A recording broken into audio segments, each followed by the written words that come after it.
Les frappes américaines en Irak marquent un tournant avec l'Iran.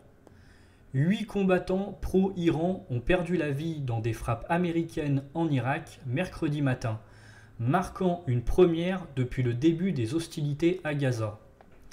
Jusqu'à présent, les affrontements entre les forces américaines et les groupes armés pro-Iran avaient principalement lieu en Syrie. Les récentes frappes sur le territoire irakien changent la dynamique du conflit, selon Thomas Pierret, chercheur à l'Institut de recherche et d'études sur les mondes arabes et musulmans. Il considère cette escalade comme significative, tant du côté iranien qu'américain, car ces frappes sont une réponse à des attaques contre une base américaine en Irak. Depuis le début de la guerre à Gaza en octobre, les échanges de tirs entre Américains et Iraniens se limitaient à la Syrie, qui était devenue une sorte de zone sans règles où les affaires pouvaient être réglées sans risque d'une escalade majeure.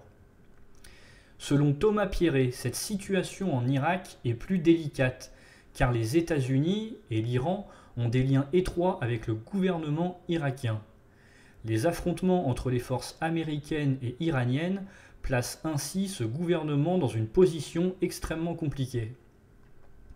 Il souligne le souci des deux parties, jusqu'à présent, d'éviter de telles confrontations en raison des enjeux importants liés à leur relation avec le gouvernement irakien.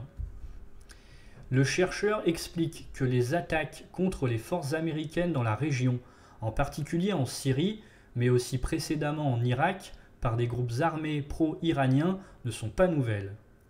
Cependant, depuis octobre, cette activité s'est intensifiée. Pour l'Iran, il s'agit de démontrer une action tout en minimisant les risques, car une implication plus directe contre Israël, notamment depuis le Liban avec le Hezbollah, comporte des enjeux et des risques bien plus élevés. L'Iran, jusqu'à présent, a choisi d'opérer dans des théâtres où les risques d'escalade sont plus limités, bien que la récente escalade en Irak montre une volonté de franchir une nouvelle étape. Et vous, qu'en pensez-vous? N'hésitez pas à me le faire savoir dans la section commentaires. Vous pouvez liker, partager, vous abonner à la chaîne YouTube si vous appréciez mon contenu et que vous souhaitez me soutenir. Activez la cloche des notifications pour être au courant de chaque nouvelle vidéo. Bonne soirée à tous et à toutes. À la prochaine.